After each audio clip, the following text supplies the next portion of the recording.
Excise act के अंदर investigation कौन करेगा, इंक्वायरी कौन करेगा, ट्रायल कौन करेगा, इसके अंदर सारी बातें आती हैं। जैसे नॉर्मली अपने क्रिमिनल लॉ में या सीआरपीसी बोल दो या बीएनएसएस बोल दो, वेरी गुड मॉर्निंग, अपने पढ़ते हैं ना कि भाई जांच कौन करेगा, सर्च वारंट कौन इशू कर सकता है, कब अरेस्ट हो सकता है बिना वारंट के, कब सर्च हो सकता है बिना वारंट के, ऐसी ही बातें यहाँ बताई गई है। बस अपने को कुछ एक में देखना है भाई सेक्शन नंबर कौन से हैं, कौन सा सेक्शन बताता है कि अरेस्ट हो सकता है बिना वारंट के, कौन सा सेक्शन बताता है सर्च विदाउट वारंट, ये सब चीजें। तो इसके अंदर सबसे पहले अपने आते हैं इसकी जो बेसिक बातें हैं, जो ऑब्वियस है, जहां से कुछ ज्यादा पूछा नहीं जाता है, कुछ एक बेसिक चीजें अपने हेडिंग डाल देते हैं। पहला, ड्यूटी टू गिव इंफॉर्मेशन, ये क्या है इसको देखेंगे अपने। किसकी ड्यूटी है ऑफेंस के बारे में बताने की, किसकी ड्यूटी है, ये एक चीज। दूसरा, कहाँ गया, inspection of place, inspection of place. तीसरा,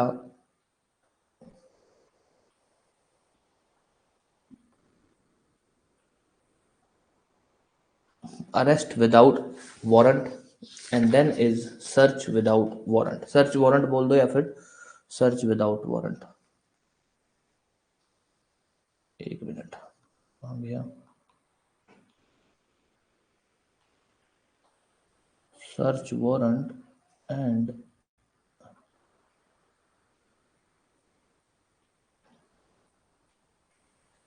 सर्च विदाउट वारंट। अब आ जाओ टॉपिक पे। पहले इसके अंदर अपने यही पढ़ेंगे कि भाई इन्वेस्टिगेशन इंक्वायरी के अंदर मोटा मोटी दो तीन बातें बताई गई हैं कि भाई इंफॉर्मेशन कौन देगा, किसकी ड्यूटी है। एक्साइज एक्ट के अंदर जो इन ऑफेंसेस होते हैं उसकी इंफॉर्मेशन देना, आप इंफॉर्मेशन किसको दे सकते हो।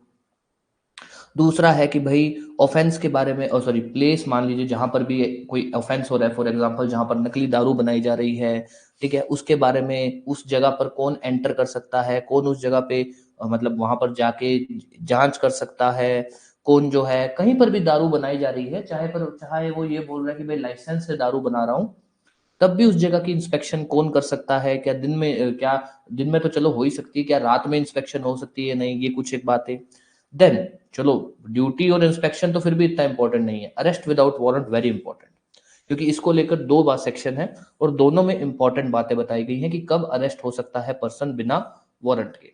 एंड देन अपना सिंपल सा टॉपिक है, सर्च वारंट कौन इश्यू कर सकता है, मतलब सर्च वारंट इश्यू करने की पावर किसके पास है, और सर्च वारंट में ही हम अरेस्ट वारंट भी बोल देते हैं, भी अरेस्ट वारंट इश्यू करने की पावर किसके पास है।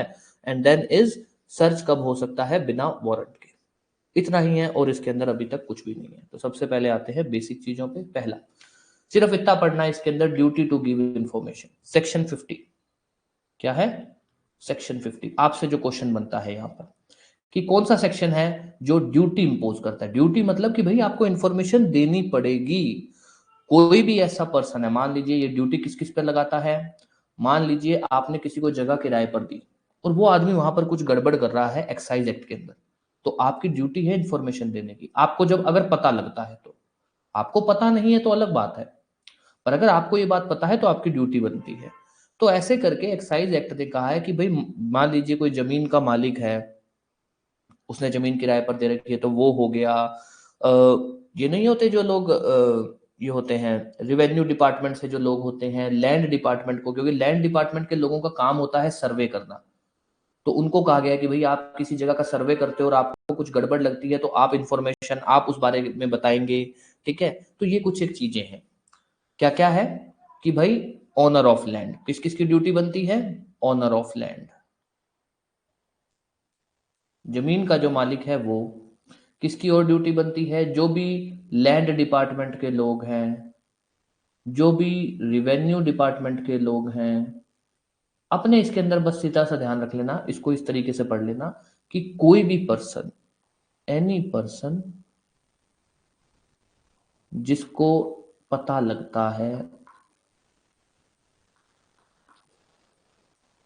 ऑफ ऑफेंस, कोई भी पर्सन जिसको पता लगता है कि कोई पर्सन है वो एक्साइज एक्ट के अंदर ऑफेंस कर रहा है, वो नकली दारू बना रहा है, कुछ भी ऐसा, नकली दारू बना रहा है, गांजे की उगाई कर रहा है, कुछ भी ऐसा कर रहा है, तो उसको कहा है कि भाई आप इंफॉर्मेशन दोगे, आप उस ऑफेंस के बारे में बताओगे। किसको?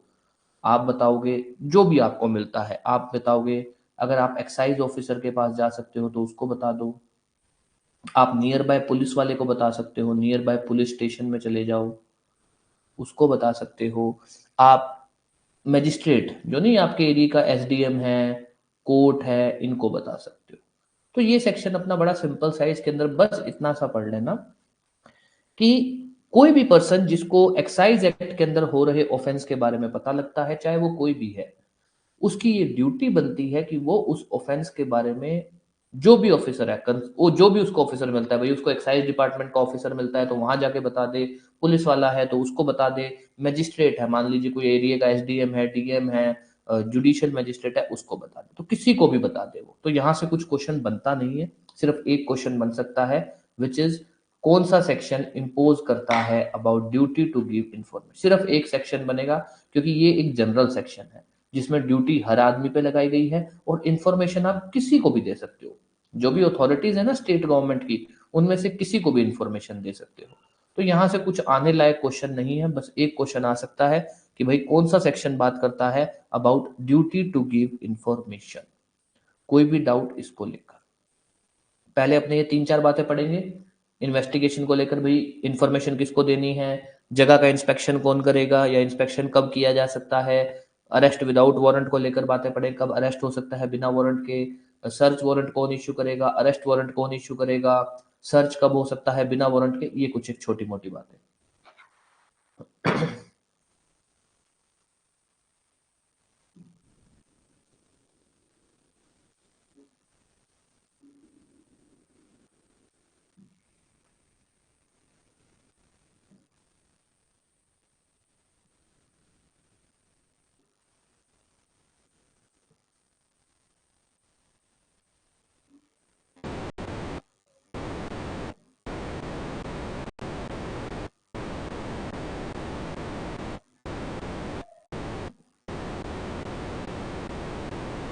यस, इसको लेकर कोई भी डाउट कुछ पूछना है तो पूछ सकते हो। पहले बता रहा हूँ ये सेक्शन को इतना इंपॉर्टेंट नहीं है, बस इसको इतना सा लिख लेना या पढ़ लेना कि सेक्शन 50 बात करता है about duty to give information, कि इन्फॉर्मेशन देना किसको है, हर कोई आदमी जिसको भी पता लगता है ऑफेंस के बारे में वो इन्फॉर्मेशन देगा। किसको देगा? जो भी पुलिस वाला, एक्साइज ऑफिसर, स्टेट गवर्नमेंट का कोई भी आपको कंसर्न डिपार्टमेंट मिलता है जो एक्शन ले सकता है, लाइक एसडीएम, डीएम, इनको आप बताएंगे, इनको आप ऑफेंस के बारे में बताएंगे, ये आपकी ड्यूटी है। Now comes inspection of place. Inspection के बारे में सिंपल सा है जी,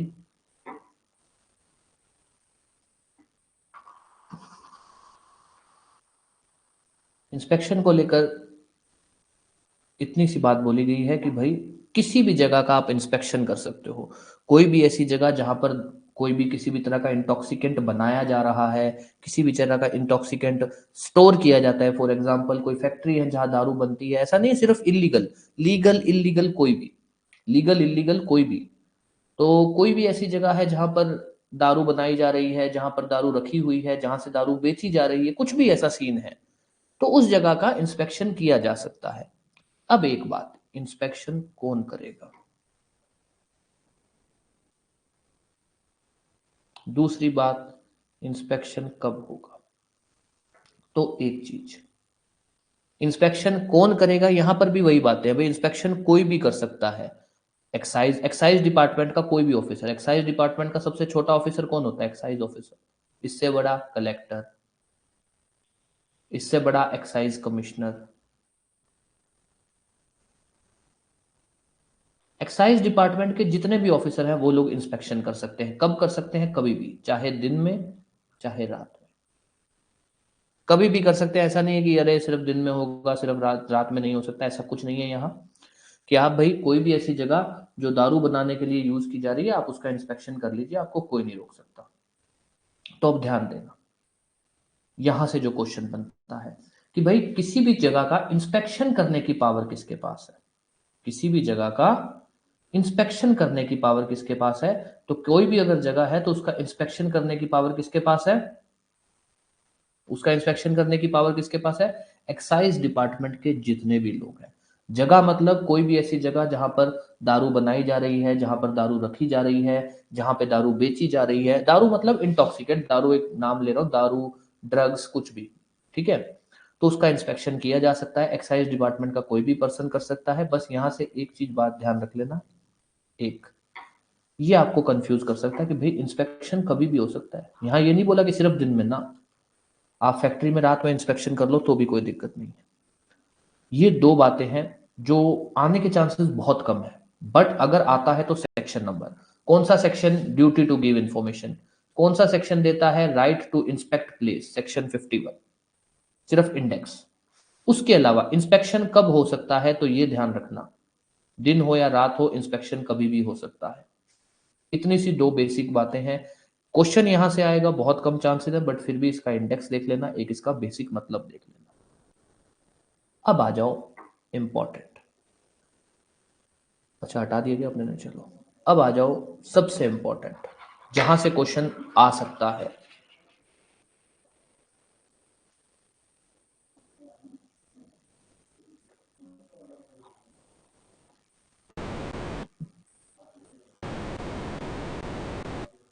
arrest without warrant, arrest without warrant, section 52, section 54A, ये ध्यान रखना, क्योंकि सीआरपीसी में भी, वैसे भी बीएनएसएस में या सीआरपीसी में बहुत इंपॉर्टेंट बात है कि कब अरेस्ट हो सकता है बिना वारंट के। और उसके अलावा भी एक्साइज एक्ट में ये आपसे क्वेश्चन आ सकता है कि एक्साइज एक्ट के अंदर कब पर्सन को अरेस्ट किया जा सकता है बिना वारंट के। और यहां भी ध्यान रखना, कोई भी अरेस्ट कर सकता है। एक्साइज ऑफिसर, सबसे एक्साइज डिपार्टमेंट में सबसे छोटा ऑफिस पोस्ट होता है excise officer. Excise officer, police officer, ये सब लोग अरेस्ट कर सकते हैं बिना वारंट के। सबसे पहली चीज ये ध्यान रखना कि एक्साइज ऑफिसर और पुलिस ऑफिसर दोनों लोग अरेस्ट कर सकते हैं बिना वारंट के।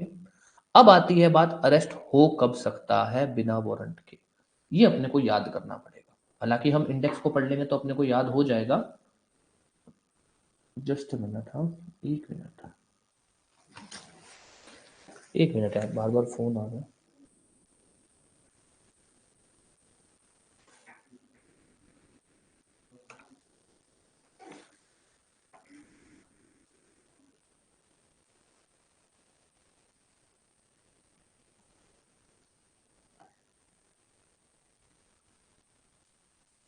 यस सॉरी, हाँ ओके। यहां से जो अपने को ध्यान रखना है, अरेस्ट विदाउट वारंट में अपने दो सेक्शन है। पहली बात तो सेक्शन ध्यान रखना, दो सेक्शन है, एक सेक्शन 52, एक सेक्शन 54A। 52 तो बताता है कौन कौन से ऑफेंसेस है, वो ऑफेंसेस की हमको लिस्ट याद करनी है। 54A जो है वो, उसके अंदर अरेस्ट कब हो सकता है वो अलग चीज है। पहली बात, अरेस्ट विदाउट वारंट कौन कर सकता है, और अरेस्ट विदाउट वारंट, सॉरी, कब हो सकता है। अब आ जाओ मुद्दे पे। अरेस्ट विदाउट वारंट कौन कर सकता है, अरेस्ट विदाउट वारंट करने की पावर है दो लोगों के पास, एक्साइज ऑफिसर, पुलिस ऑफिसर। इन दोनों लोगों के पास पावर है कि ये लोग अरेस्ट कर सकते हैं, और कब कर सकते हैं। सेक्शन 52 आपको लिस्ट ऑफ ऑफेंसेस बताता है, ये हमको याद करना पड़ेगा, उसके अंदर कोई वो नहीं है। सेक्शन 23A एडवर्टीजमेंट वाला, सेक्शन 34, सेक्शन, इसके अंदर ऐसे याद कर लेना, सेक्शन कहा गया 23A, सेक्शन 34 से 40, सेक्शन 49 है। अगर कोई भी पर्सन इनमें से किसी भी ऑफेंसेस के लिए एक्यूज है तो उसको बिना वारंट के अरेस्ट किया जा सकता है, एक। दूसरा, अगर कोई भी पर्सन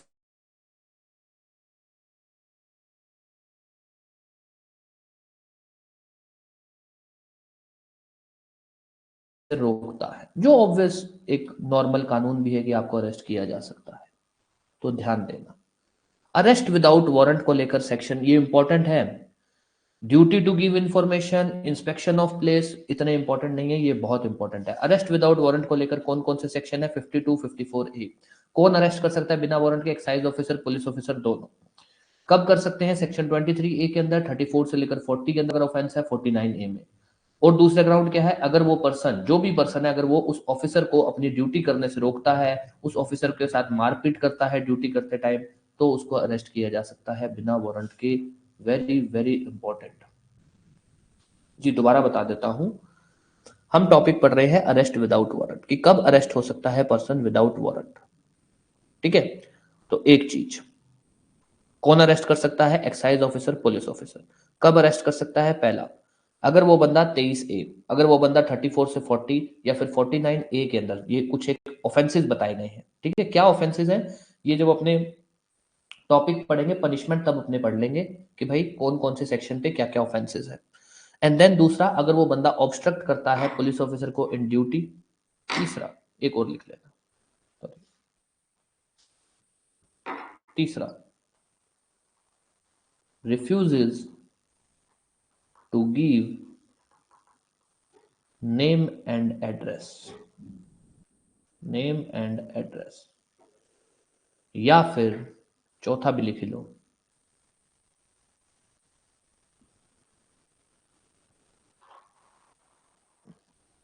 gives false name और एड्रेस। फॉर एग्जाम्पल, पुलिस वाला उसको बिना वारंट के अरेस्ट नहीं कर सकता। पुलिस वाले ने उससे पूछा कि भैया अपना नाम पता बताओ और चले जाओ। बता देता हूं, हाँ हाँ इसी एक्ट के हैं, इसी एक्ट के हैं। सेक्शन 52, ये जो अपने पढ़ रहे हैं, ये वाली जो बात है ये 54A में लिखी गई है, बाकी सारी की सारी बातें 52 में लिखी गई है। ठीक है, तो ध्यान देना। तो पुलिस वाला कब अरेस्ट कर सकता है? एक्साइज ऑफिसर कब अरेस्ट कर सकता है एक्साइज एक्ट के अंदर बिना वारंट के? 4 कंडीशन है। पहली कंडीशन, अगर वो बंदे ने 23A के अंदर ऑफेंस किया, एडवर्टीजमेंट को लेकर है 23A, उसने कुछ गलत छापा, ऐसा कुछ जो वो एज पर एक्साइज एक्ट नहीं पब्लिश कर सकता। फॉर एग्जाम्पल, मैंने दारू की एड की है, अखबार में दारू की एड करवाई, या फिर मैं दारू के जो पोस्टर्स होते हैं वो बांट रहा हूं मार्केट के अंदर, मुझे बिना वारंट के अरेस्ट किया जा सकता है। 34 to 40 या फिर 49A के अंदर मैंने ऑफेंस किया। दूसरा, अगर मैंने किसी पुलिस वाले को या एक्साइज डिपार्टमेंट के पर्सन को उसकी ड्यूटी करने से रोका, तब वो मेरे को बिना वारंट के अरेस्ट कर सकता है। तीसरा, जनरली वो मुझे बिना वारंट के अरेस्ट नहीं कर सकता था, तो उसने मुझसे क्या बोला? अपना नाम पता लिखवाओ और जाओ। मैंने नाम पता नहीं बताया, या फिर मैंने नाम पता जो बताया उसको लगा कि यार ये गड़बड़ है, ये जो नाम पता बता रहा है ये सही नहीं बता रहा, तो वो मुझे अरेस्ट कर सकता है। फॉर एग्जाम्पल, एक एग्जाम्पल ले लेते हैं भाई, मान लो ठीक है,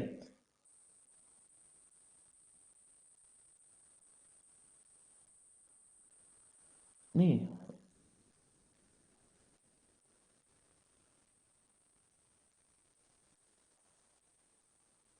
हाँ हाँ हाँ, जी जी बिल्कुल, ये एक्साइज एक्ट के, एक्साइज एक्ट के 2334A of excise act, of excise act. ठीक है भाई, मान लो इसमें रिफ्यूजल में, मान लो भाई मैं बार में बैठ के दारू पी रहा हूँ। ठीक है, एक्साइज डिपार्टमेंट वालों ने रेड मारी। ठीक है, उन्होंने, होता ही उन्होंने रेड मारी, उनको किसी ने कहा भैया नकली दारू बेची जाती है, तो उन्होंने क्या किया, सबके नाम पता लिख रहे थे, मेरा भी नाम पता पूछ लिया, मैंने नाम पता नहीं बताया। या फिर जब मैंने नाम पता बताया तो उन्होंने मुझे बोला कि ठीक है नाम पता तुम्हारा ये है, कोई आईडी शो कर दो, कोई भी आईडी शो कर दो कि तुम्हारा नाम पता ये है। मैंने नहीं शो की, मेरे पास है ही नहीं, तो उनको लगा कि क्या पता सही नाम है कि गलत नाम है, तो वो मुझे अरेस्ट कर सकते हैं, इसलिए कि नाम पता निकलवाया जा सके। इंपॉर्टेंट सेक्शन है, ध्यान रखना।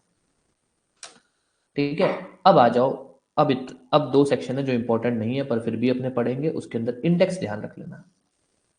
Search warrant, arrest warrant issue करना,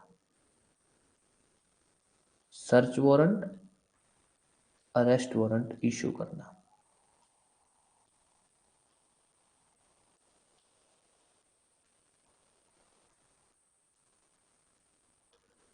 search warrant, arrest warrant issue करना।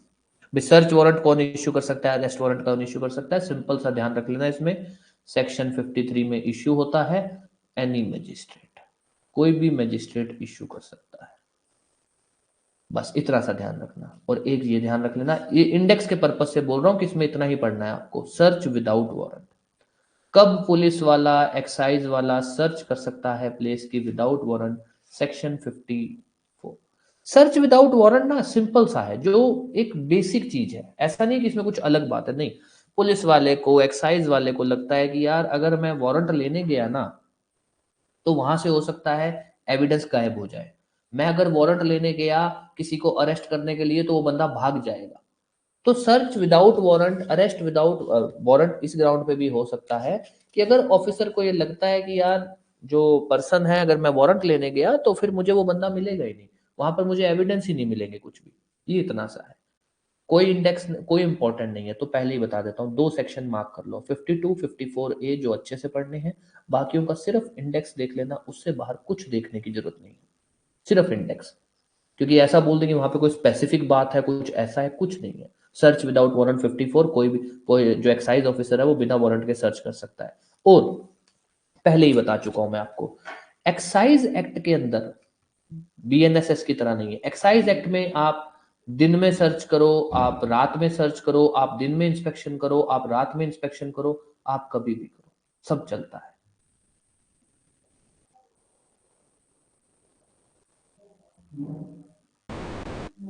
ठीक है, बस इतनी सी बात है।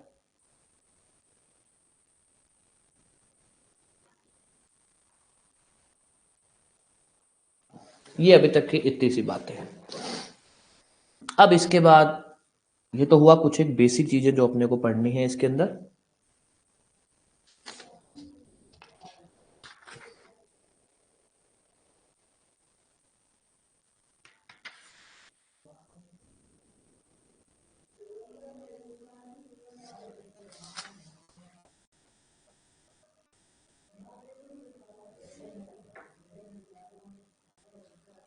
लो भाई, अब आ जाओ इम्पोर्टेंट। पहले ही बता चुके हैं कि भाई इन्वेस्टिगेशन के लेकर इतनी, एक और बात है इन्वेस्टिगेशन को लेकर जो अपने अभी थोड़ी देर से पढ़ेंगे। ये तो है कुछ एक बेसिक बातें कि भाई ऑब्वियस इन्वेस्टिगेशन के दौरान यही सब होता है कि भाई कब अरेस्ट होगा, कब अरेस्ट नहीं होगा, कब सर्च होगा, कब सर्च नहीं होगा,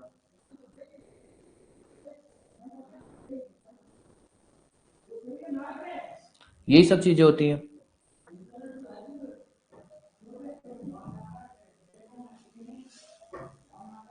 अब आते हैं टॉपिक पे।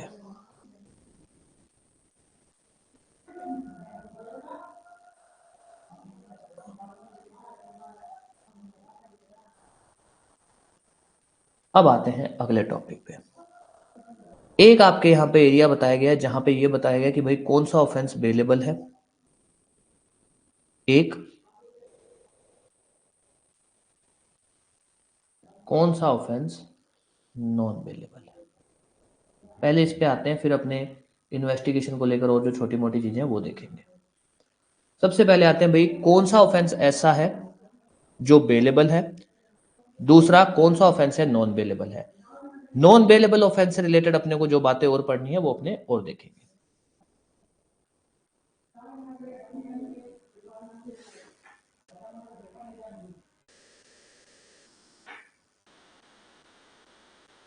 यस, कोई डाउट, किसी को कुछ प्रॉब्लम आ रहा है?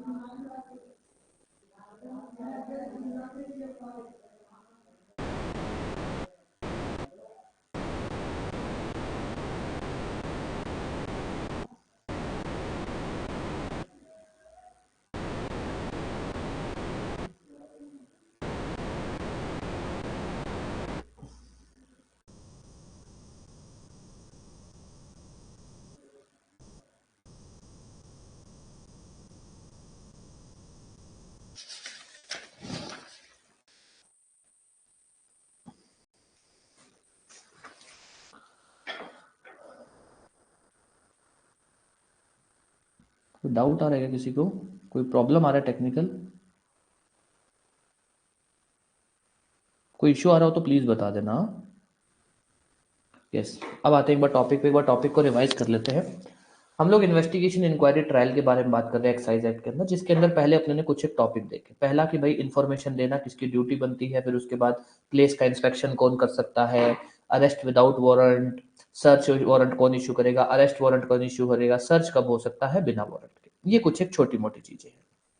अब आ जाइए इंपॉर्टेंट, ये ऑल्दो यहां पर ऐसा है ना, इन्वेस्टिगेशन इंक्वायरी ट्रायल को लेकर एक जो बेसिक बात बनती है कि सीआरपीसी या बीएनएसएस लगेगा, पर पहले अपने ये बेसिक चीजें पढ़ लेते हैं, उसके बाद उस बात पे आएंगे कि बेलेबल ऑफेंस कौन सा है और नॉन बेलेबल ऑफेंस कौन सा है। तो एक चीज ध्यान रखना, as per CG excise act, CG excise act के अंदर अगर बात करें, छत्तीसगढ़ एक्साइज एक्ट के अंदर सिर्फ सेक्शन 59A को छोड़ दें, अगर हम सेक्शन 59A को, 59A मतलब ये बोलूं सेक्शन 49A, या फिर वो ऑफेंस जो सेक्शन 59A में बताए हैं।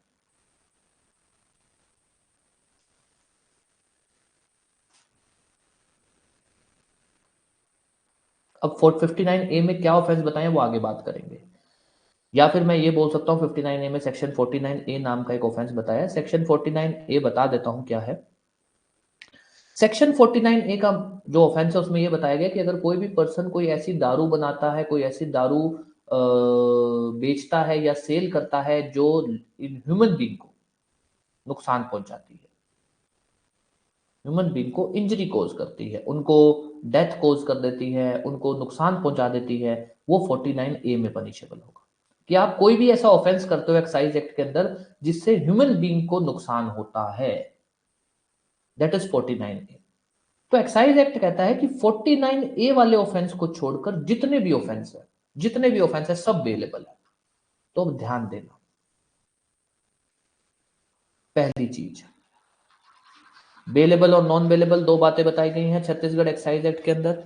बेलेबल को लेकर है आपका सेक्शन 59, नॉन बेलेबल को लेकर है आपका सेक्शन 59A। बेलेबल के बारे में यह बात बोली गई है कि भाई जनरल रूल क्या है, ऑल ऑफेंसेस आर बेलेबल। क्या है, ऑल ऑफेंसेस आर बेलेबल।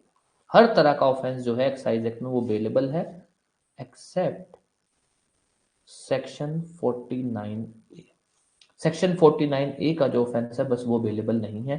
बहुत इंपॉर्टेंट क्वेश्चन है, ध्यान रखना, ये बेलेबल नॉन बेलेबल बहुत इंपॉर्टेंट है एक चीज। अब आ जाइए आगे कि भाई नॉर्मली क्या है, ऑफेंसेस बेलेबल है और जो भी एक्साइज ऑफिसर है वो उस पर्सन को अगर अरेस्ट करता है तो वो तुरंत बेल देगा। और बेल के बारे में हम जानते हैं कि भाई ऐसा है, चाहे तो आप उसको बॉन्ड पे छोड़ सकते हो, चाहे आप उसको बेल बॉन्ड पे छोड़ सकते हो, इस पे आप उसको रिलीज कर दोगे, शेल रिलीज। अब आती है आगे की बात, भाई मान लो कोई ऐसा पर्सन है, यहां पर एक और बात बोली गई है कि नॉर्मली हम क्या बोलते हैं कि एक्साइज ऑफिसर कौन देगा बेल,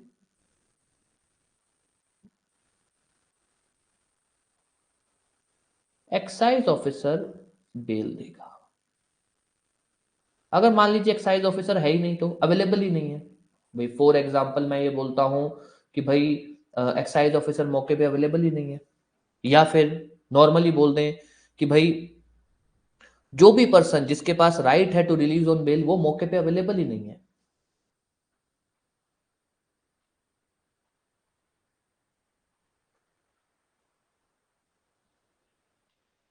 तब क्या होगा, तब क्या करेंगे, बेल तो देना उसका अधिकार है, तब क्या होगा, तब आप उसको पहला या तो नियरेस्ट एक्साइज ऑफिसर के पास ले जाएंगे,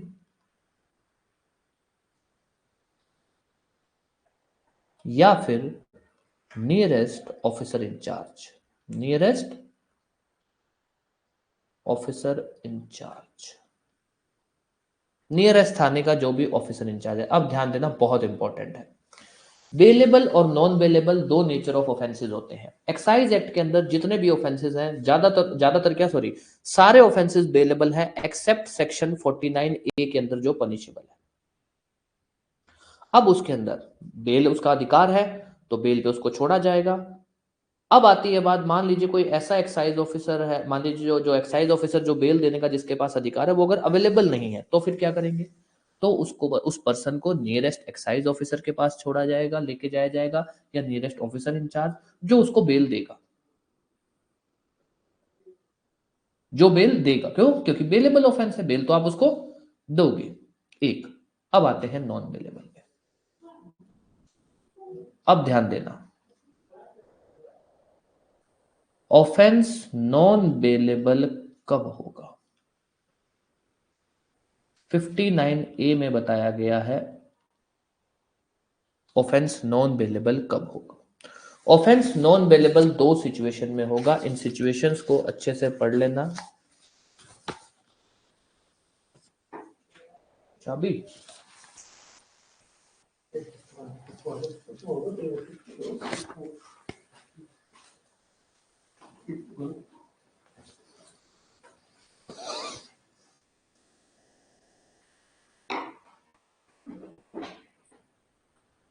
ऑफेंस नॉन बेलेबल दो सिचुएशन में होगा। पहला, अगर उस पर्सन ने section 49A of excise act में ऑफेंस की।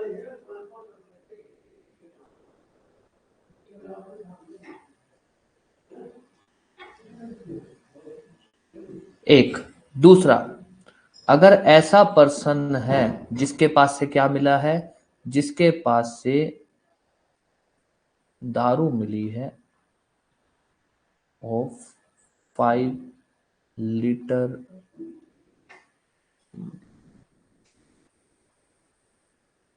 More than 5 litre.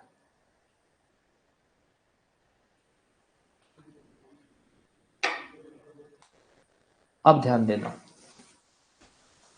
Normally offence bailable होता है, ऑफेंस बेलेबल होता है जी। कब नॉन बेलेबल होता है? अगर ऑफेंस सेक्शन 59A में बताया गया है। नॉन बेलेबल कब होता है ऑफेंस 59A के हिसाब से? एक, अगर उस बंदे ने 49A के अंदर ऑफेंस किया हुआ है या उसके ऊपर एक्यूजेशन है इस चीज का। दूसरा, अगर उस बंदे के पास से 5 लीटर से ज्यादा की दारू मिलती है, तब वो नॉन बेलेबल ऑफेंस की कैटेगरी में आएगा। उस सिचुएशन के अंदर उसको बेल नहीं मिलेगी। बेल नहीं मिलेगा मतलब कि बेल उसका अधिकार नहीं है। अभी तक कोई भी डाउट?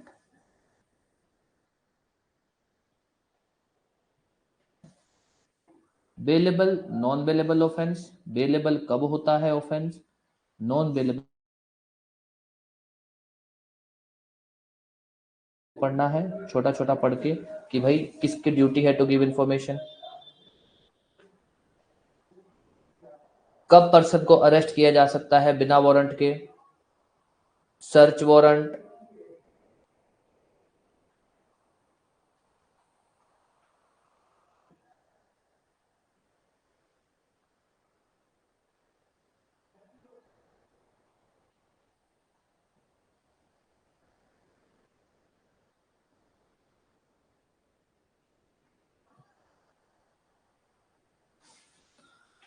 यस, इस टॉपिक को लेकर कोई भी डाउट कि ऑफेंस कब बेलेबल है, ऑफेंस कब नॉन बेलेबल है, ये अपने से यहाँ से 50 से लेकर 61A के अंदर टॉपिक इसी तरह से पूछे जाएंगे।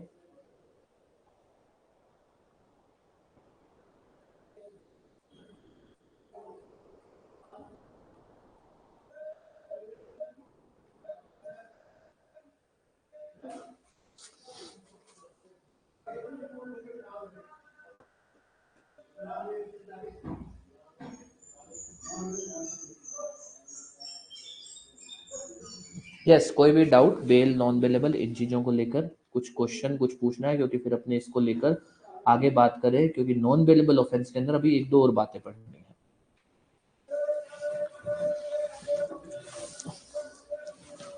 कि माइनर लॉज के अंदर अपने को कई बार कई कई चीजें ऐसी हैं कि जो इसी तरीके से पढ़नी पड़ेगी, जिसके अंदर कुछ ऐसा है नहीं कि मैं आपको ये बोल दूं कि कोई कहानी बन जाएगी, कुछ वो हो जाएगा। ऐसे ही चलेंगी छोटी छोटी बातें कि भाई बेलेबल क्या है, नॉन बेलेबल क्या है, कौन सा सेक्शन है, ये सब चीजें।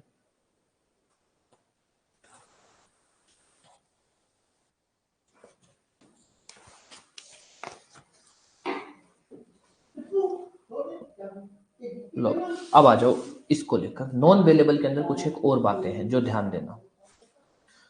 पहली बात अपने पढ़ चुके अभी, नॉन बेलेबल जो ऑफेंस है, नॉन बेलेबल जो आपका ऑफेंस है वो दो तरह के हैं। एक सेक्शन 49A वाला, एक 5 लीटर की दारू वाला। अब ध्यान देना, दोनों में एक बात है कि अगर किसी भी पर्सन पे सेक्शन 49A या फिर 5 लीटर की दारू वाला केस होता है, उसको एंटीसिपेटरी बेल नहीं मिलेगी। नो एंटीसिपेटरी बेल, ये अपने से पूछा जा सकता है कि क्या एंटीसिपेटरी बेल मिल सकती है क्या? नहीं मिल सकती जी। जो नॉन बेलेबल ऑफेंस है ना, उसमें एंटीसिपेटरी बेल भी नहीं होगी, एक चीज। अब आ जाइए दूसरी बात। पहला कि एंटीसिपेटरी बेल नहीं होगा।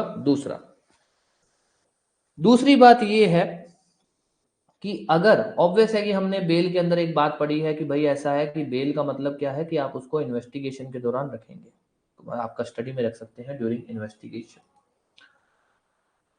49A वाला जो ऑफेंस है जिसके अंदर आप ऐसा कुछ दारू बनाते हो जिसकी वजह से किसी इंसान की डेथ हो जाती है पीने से या इंजरी हो जाती है, उसके अंदर आपको मैक्सिमम 120 डेज तक कस्टडी में रखा जा सकता है।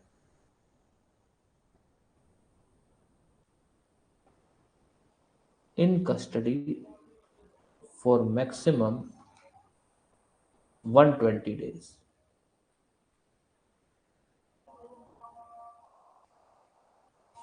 यहां पर क्या है? यहां पर है इन कस्टडी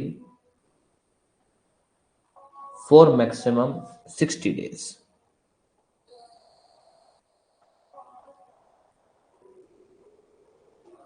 उसके बाद डिफॉल्ट बेल मिलेगी आपको। उसके बाद डिफॉल्ट बेल मिलेगी। यहां भी वही बात है कि आपको डिफॉल्ट बेल मिल जाएगी।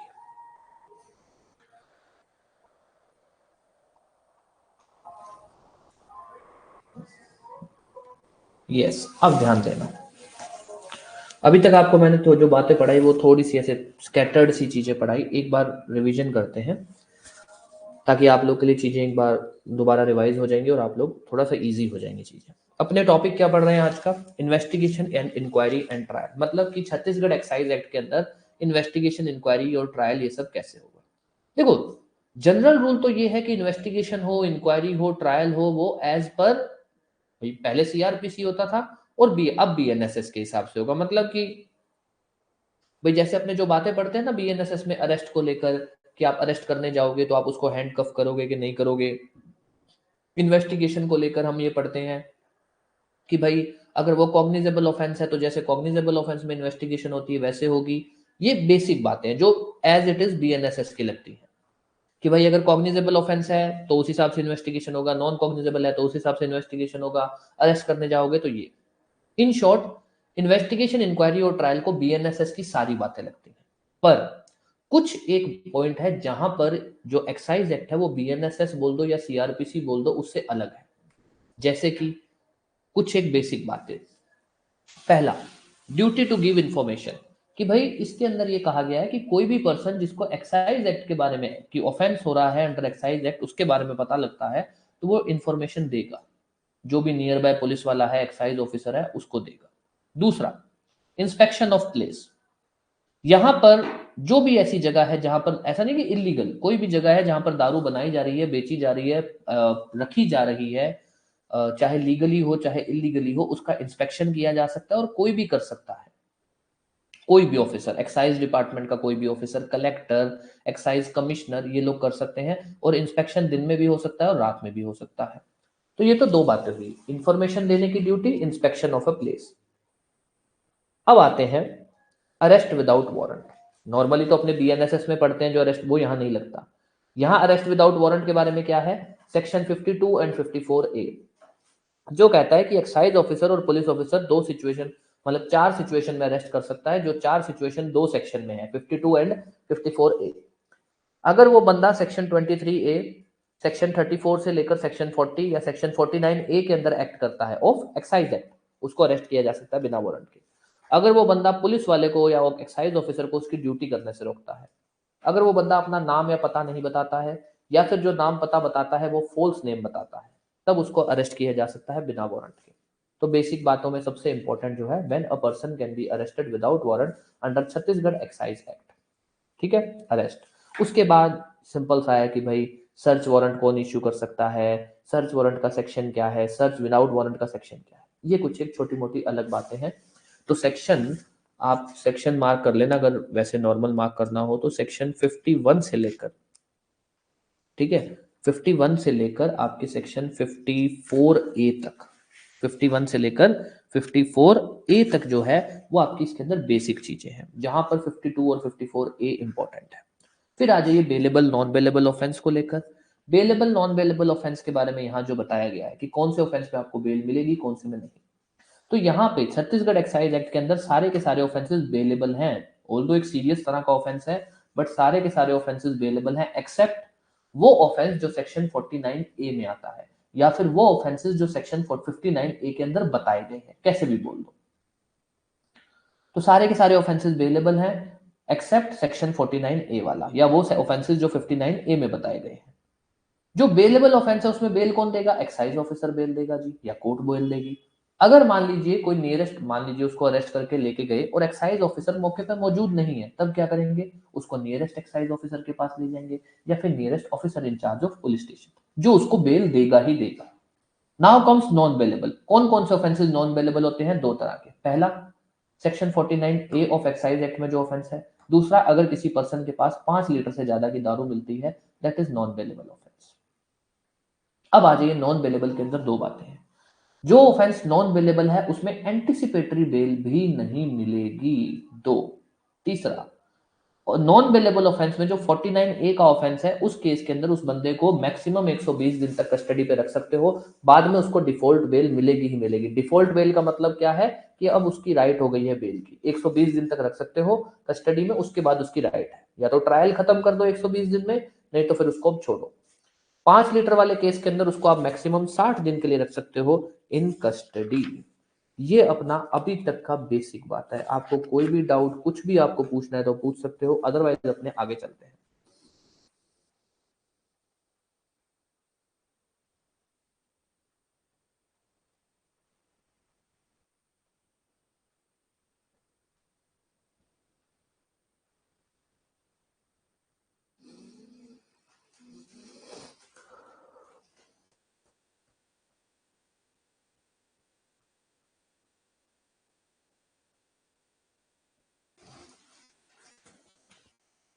ये जो बातें हैं ये इन्वेस्टिगेशन को लेकर बातें हैं।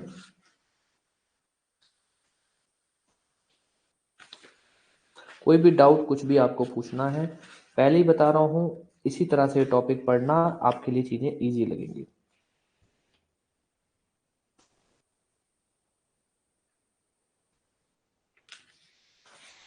अभी दोबारा रिपीट कर देता हूं।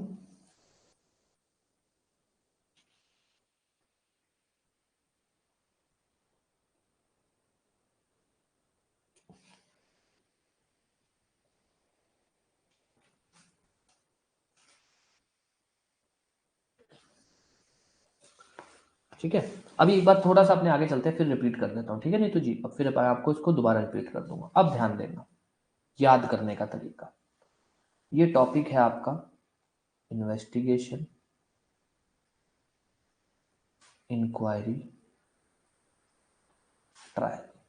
इस चीज को लेकर, जो इन्वेस्टिगेशन को लेकर टॉपिक है वो आपका चलता है सेक्शन 50 से लेकर, आप इसको चला देना 54A तक। इंक्वायरी की जगह लिख देना बेल, 59, 59A। अब आ जाइए ट्रायल, 60 और 61। दो सेक्शन है ट्रायल को लेकर। ट्रायल को लेकर कुछ अलग नहीं है, ऐसा नहीं कि ट्रायल कैसे होगा, ऑब्वियस जो क्रिमिनल कोर्ट जो ट्रायल करेगी वही प्रक्रिया फॉलो किया जाएगा। सबसे पहला आता है सेक्शन 60,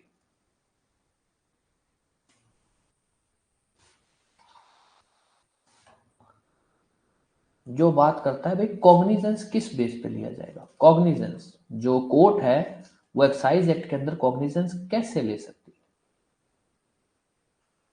कंप्लेंट पे, पुलिस रिपोर्ट पे, सुओ मोटो, अपने ने पढ़ा है ना बीएनएसएस में, हम बोलते हैं कि मजिस्ट्रेट खुद से भी कंप्लेंट कॉग्निजेंस ले सकता है, कंप्लेंट पे ले सकता है। यहां पे सिर्फ दो ही तरीके हैं, या तो कंप्लेंट आए बाय पुलिस ऑफिसर और एक्साइज ऑफिसर, या फिर रिपोर्ट सबमिट हो, रिपोर्ट बाय पुलिस ऑफिसर और एक्साइज ऑफिसर। अब ध्यान देना, ये क्या है, देखो दो तरीके होते हैं। एक तो है कि भाई पहले कोई एफआईआर दर्ज हुई थी, किसी थाने में कोई एफआईआर दर्ज हुई कि किसी पर्सन ने एक्साइज एक्ट के अंदर ऑफेंस किया है, कि किसी पर्सन ने एक्साइज एक्ट के अंदर ऑफेंस किया है। तो थाने के अंदर एफआईआर दर्ज हुई, फिर इन्वेस्टिगेशन हुई, इन्वेस्टिगेशन के बाद रिपोर्ट बनाई और फिर वो रिपोर्ट कोर्ट को आई। ठीक है, फिर वो रिपोर्ट क्या हुई, कोर्ट में पेश की गई। एक तो हम बोलते हैं कॉग्निजेंस लिया गया है पुलिस रिपोर्ट पे। कंप्लेंट का मतलब क्या है कि एफआईआर नहीं दर्ज हुई है, पुलिस ऑफिसर ने जाके कोर्ट में कंप्लेंट की है कि एक जगह पे एक्साइज एक्ट के अंदर ऑफेंस हो रहा है, फिर जो कंप्लेंट की प्रक्रिया होती है वो चलती है। तो कॉग्निजेंस दो बेसिस पे लिया जा सकता है, which mean suo motu cognizance नहीं होगा। दो ही तरीके हैं जिन बेसिस पे कॉग्निजेंस लिया जा सकता है। कंप्लेंट दोनों में से, पुलिस ऑफिसर एक्साइज ऑफिसर में से कोई भी ले सकता है। अब एक चीज जो ध्यान रखना, जो इंपॉर्टेंट कंडीशन है कि चाहे तो कंप्लेंट हो, जो कंप्लेंट है वो, या फिर जिस रिपोर्ट को लेकर जो इंफॉर्मेशन है, मतलब जो क्या कहते हैं,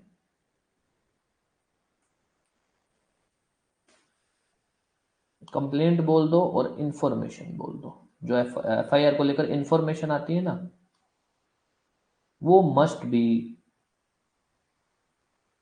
गिवन विद इन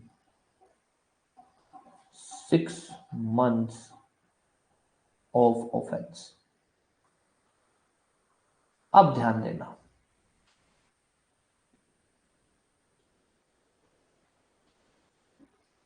अब ध्यान देना, हमने जब बीएनएसएस के अंदर, अपने बीएनएसएस के अंदर जब पीरियड ऑफ लिमिटेशन पढ़ रहे तो अपने ने एक बात बोली थी कि भाई ऐसा है कि एक पीरियड ऑफ लिमिटेशन बताई गई है कि अगर ऑफेंस फाइन द्वारा पनिशेबल है तो इतने टाइम में आपको कंप्लेंट या एफआईआर दर्ज करानी होगी।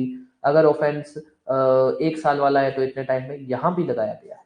तो यहाँ दो सेक्शन 60 बहुत इंपॉर्टेंट है, दो बातें बताई गई हैं कि जो कोर्ट है वो कॉग्निजेंस कैसे ले सकता है। दूसरा, पीरियड ऑफ लिमिटेशन कितना है, ये क्या है, पीरियड ऑफ लिमिटेशन, कि जो एफआईआर है या फिर जो कंप्लेंट है वो कितने टाइम में दर्ज होनी चाहिए। तो वो कितने टाइम में दर्ज होनी चाहिए, 6 महीने में।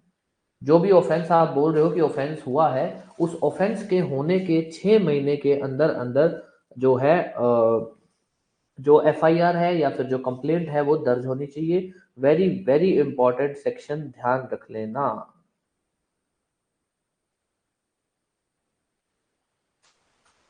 एंड देन इज 61A, जो एक ट्रायल का बहुत ही इंपॉर्टेंट प्रक्रिया है। 60 हो गया, सॉरी 60, सॉरी 60 गलत लिख दिया।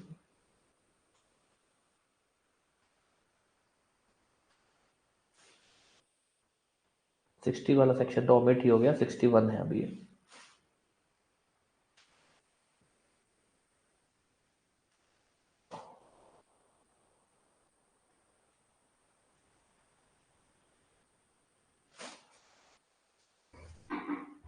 Then come section 61A।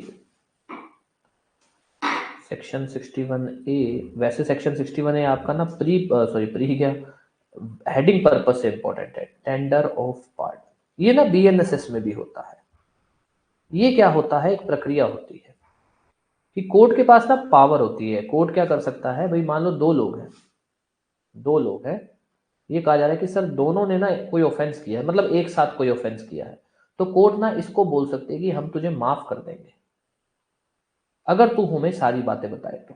हम तेरे को माफ कर देंगे अगर तू हमें सारी बातें बताए तो। और कोर्ट उसको माफ कर सकती है। इस प्रक्रिया को बोलते हैं tender of pardon. Tender of pardon जो नॉर्मली भी बीएनएसएस में भी होता है, हम लोग पढ़ेंगे भी। हमारे लिए यहाँ पर क्या इंपॉर्टेंट है, भाई टेंडर ऑफ पार्डन दिया जा सकता है, यस। किस सेक्शन में, 61A। कौन दे सकता है, सीजेएम भी दे सकता है, जेएम फर्स्ट क्लास भी दे सकता है। इन शॉर्ट बोले तो कोर्ट दे सकती है, क्योंकि सबसे छोटा तो होता ही जेएम फर्स्ट क्लास है। तो ये लोग टेंडर ऑफ पार्डन कर सकते हैं। अब ध्यान देना, एक मिनट।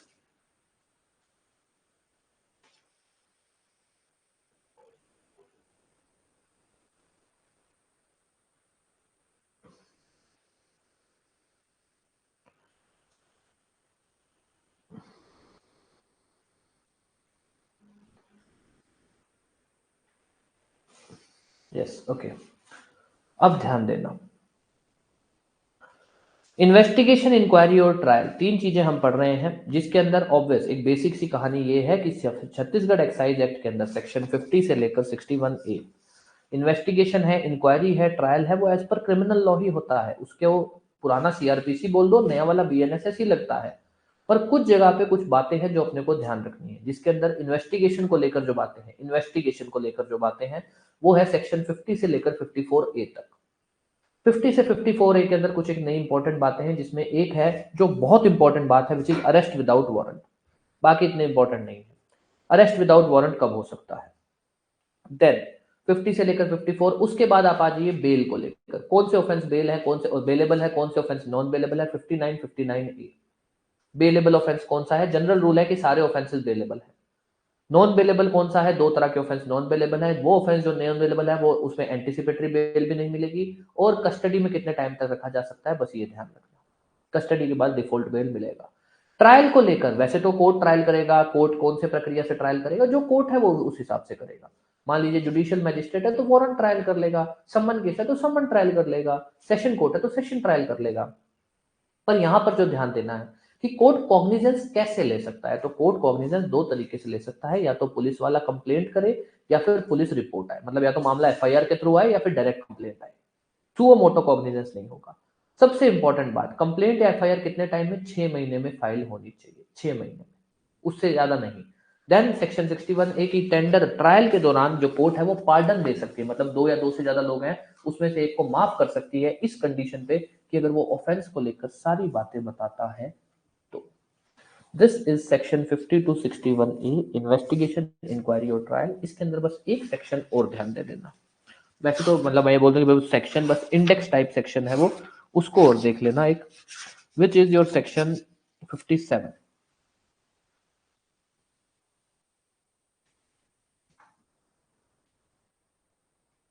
कहाँ गया मार्कर?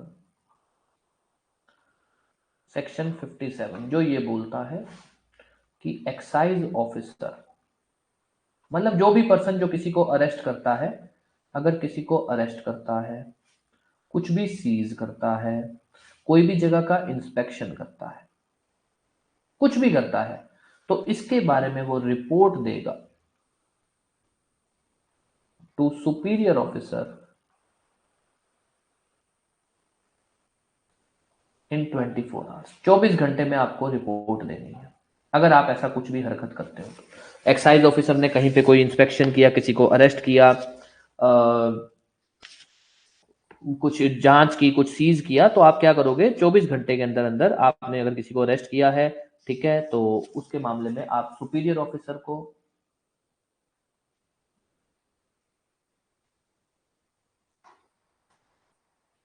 एंड कोर्ट को, वो कोर्ट जिसके पास ज्यूरिस्डिक्शन है टू ट्रायल, जिसके पास ज्यूरिस्डिक्शन है टू ट्रायल, उसको आप रिपोर्ट दोगे। तो इंपॉर्टेंट बस इतना सा है कि भाई पुलिस ऑफिसर या एक्साइज ऑफिसर अगर किसी को अरेस्ट करता है तो उसको कोर्ट के सामने या मजिस्ट्रेट के सामने कितने टाइम में पेश करेगा? 24 घंटा, जो एक जनरल रूल है, कोई बड़ा कुछ वो नहीं है। कौन सा सेक्शन ऐसी बात बोलता है? सेक्शन 57, बस, और इसमें कुछ भी नहीं है। हाँ जी बिल्कुल, छत्तीसगढ़ के लिए है ये सब। Chhattisgarh excise act is only for Chhattisgarh ना। ये कुछ एक छोटी मोटी बातें हैं। माइनर लॉ के अंदर मैं आपको पहले ही बता दूं भाई, मैं आपको ये बोलूं कि अरे यार माइनर लॉ में ये है और माइनर लॉ में वो है, सब कुछ नहीं है। माइनर लॉ अपने को ऐसे ही पढ़ना पड़ेगा। बस ये है कि पढ़ने के लिए अपने थोड़ा बहुत उसको सिंपल कर सकते हैं कि इसको पार्ट में डिवाइड कर दिए। जैसे ये इन्वेस्टिगेशन, इंक्वायरी, ट्रायल वाला चैप्टर है, तो इसमें इसको 50 से 54A को इन्वेस्टिगेशन में डाल दिया, 59 59A को बेल के बारे में नाम दे दिया, 61 61A को ट्रायल के बारे में नाम दे दिया, फिर उसका इंडेक्स याद कर लिया, फिर उसमें जनरली बातें क्या बोली गई है वो देख ली, बस, और कुछ नहीं है। कोई वर्ड टू वर्ड याद करने की जरूरत नहीं है आपको। जो कंसेप्ट है वो क्लियर है, उसमें जो बातें बोली गई वो आपको बहुत अच्छे से क्लियर है, उससे ज्यादा आपको कुछ भी नहीं चाहिए।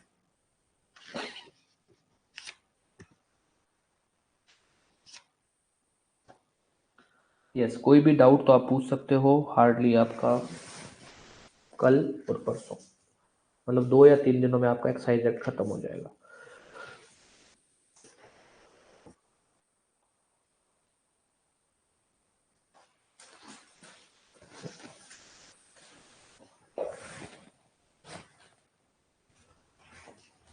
यस, कोई भी डाउट तो आप पूछ सकते हो।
यस, कोई भी डाउट कुछ भी है तो आप पूछ सकते हो।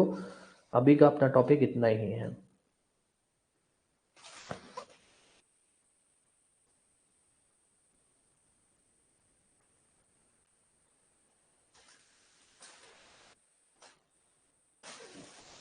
नहीं, ट्रिब्यूनल के पास नहीं जाता, एक्साइज एक्ट का केस कोर्ट में ही जाता है। आप लोग जहां भी किसी भी स्टेट का ले लेना, एक्साइज एक्ट का मामला कोर्ट में ही जाता है। देखो अपने ने क्या बात की है यहाँ पे ट्रायल में, अपने ने क्या बोला, कहाँ गया सेक्शन ट्रायल वाला, अपने ने क्या बोला ट्रायल में कि भाई कौन कॉग्निजेंस लेगा, कोर्ट। यहाँ लिख देता हूं, कॉग्निजेंस कौन लेगा, court. Court, JM first class, JM first class या उससे ऊपर का कोई भी कोर्ट ले सकता है। ट्रिब्यूनल का मामला नहीं, कोर्ट के पास जाता है केस। केस जो है कोर्ट के पास जाता है।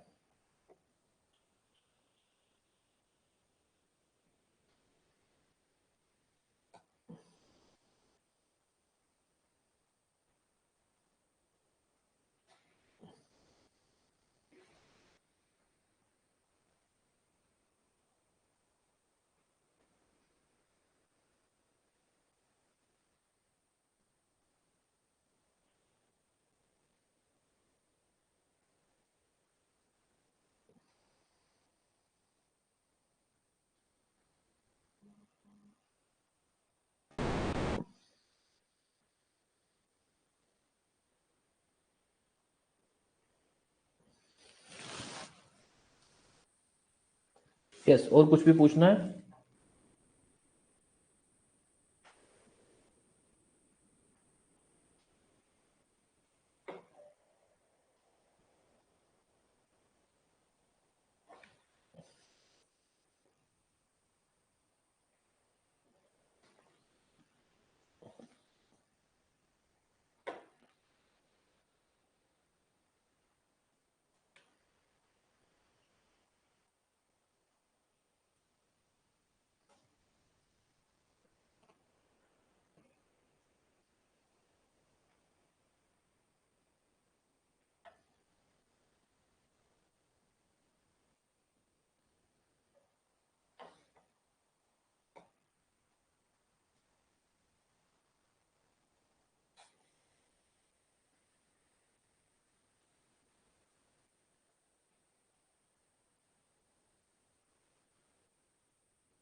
ओके देन, फिर अपने क्लास खत्म करते हैं।